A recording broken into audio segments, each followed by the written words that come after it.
On September 3rd, 1977, Sadaharu Oh hits his 756th home run in the MBL in Japan, becoming the all-time leader in the world for home runs, passing his friend Hank Aaron, and continues a career where he still holds the record for the most home runs in professional baseball in the world. Today we're going to dive into how he did this and his unique story that's often forgot about outside of Japan. Today on Daily Sports History.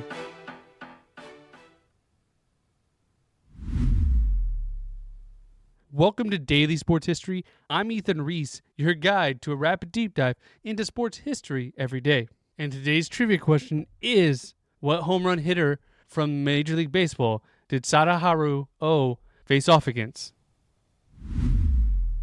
Now, Sadaharu Oh was born in 1940 in Japan. His father was Chinese and his mother was Japanese. This was very hard on him at the time because World War II was going on, and Japan was a major player on the Pacific battlegrounds. So they were often bouncing from place to place, and his father was also detained multiple times as he was Chinese, and they thought he may be a spy. But luckily, through all this, him and his family were able to come out of all this, and he was able to get into what became the most popular sport in Japan, baseball.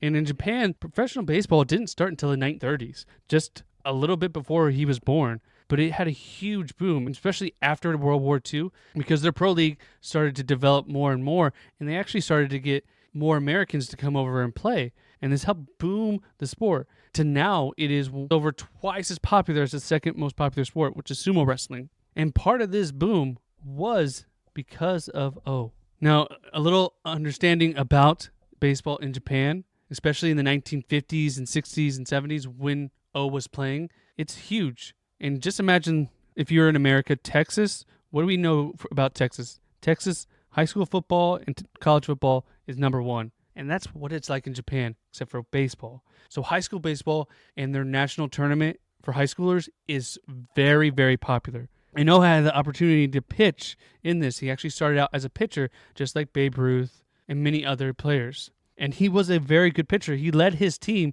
to the championship his junior year of high school. And unlike baseball today, back then, you pitched as much as you could. And he pitched 4 consecutive complete games in a row and helped lead his team to the championship. And after high school was over, he had the option to go to college and play, but he chose to play for his hometown team, the Yomiuri Giants, where he initially signed as a pitcher, but as they got through his development, they noticed his pitching wasn't on par, but his hitting was so good, they moved him to first base so he could get a chance to play behind a veteran where he could learn and become a great hitter.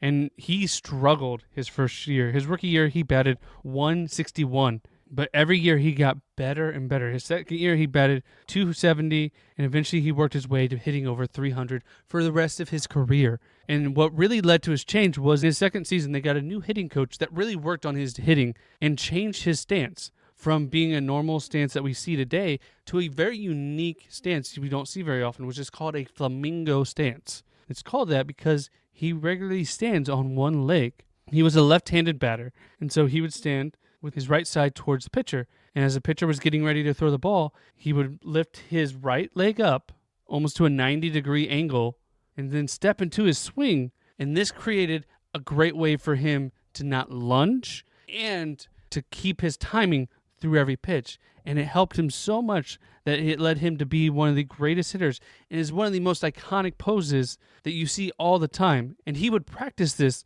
all the time, balancing on that one leg. He would do it even with a samurai sword as he worked on this. And it really was something he wanted to work on because he wanted to be a baseball player and he wanted to be great. As in his first 3 years, he hit 37 home runs total. But in his 4th year, he hit 38 home runs. And in 1964, he hit 55 home runs. And from 1963 to 1974, he would hit over 40 home runs every year but one, where he hit 39. And this consistency may remind you of a previous home run king we talked about in Hank Aaron, who would never get huge numbers every year, but was consistently getting around 40 home runs every year. That's exactly what O was doing as well. And they were actually kind of battling each other to see who could possibly break Babe Ruth's record, as it was around the same time they were playing each other. And in 1974, the Atlanta Braves actually came over to Japan, where they actually faced off against the Yomiuri Giants. And they held a mini home run derby between Hank Aaron and O, where Aaron would win out 10-9. But they always respected each other and would call each other friends.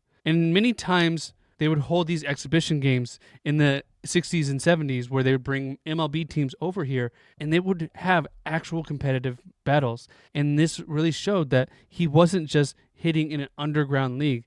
He was a good player. And Hank Aaron would say that himself.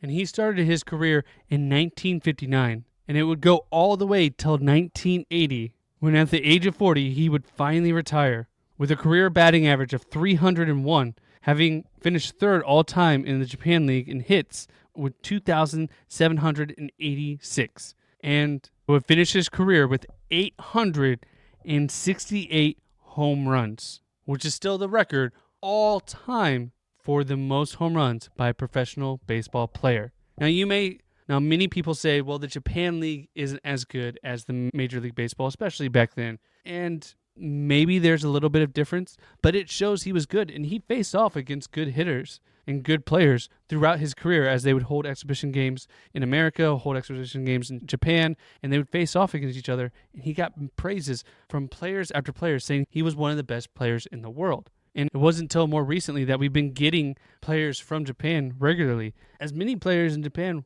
love to play for their hometown teams, love to play in their home country. But there is more money in America and in Major League. But we've seen successes in players like Ichiro Suzuki, Yu Darvish, Daisuke Matsuzaka, and more recently, Shohei Ohtani. We see that these players are having great success, and there's been way more. And the problem is you have to pay money just to sign these players. And then you have to pay their players. So it's a lot of money to get these players from Japan. But they're a great league. And it's honestly even better than the minor league system, just below what the major league system is, if not right on par. It's very close, as we've seen these players come over and have major success in the major leagues. And that's because they're doing great in Japan just as well. So even though it's in a different league in a different country, doesn't mean he's not a great player, as he won 11 Japan championships, was named MVP 9 times, was the Triple Crown winner in back-to-back seasons, and was inducted into the Japanese Baseball Hall of Fame in 1994. He was a great player, and even though if you're in America, you probably don't know much about him, he was a hitter, and he is, without controversy, the home run king of the world. I want to thank you for listening to today's Daily Sports History. If you like this, please hit subscribe wherever you're listening. That way you do not miss a single episode, because we'll be back tomorrow for more Daily Sports History, and you won't want to miss out.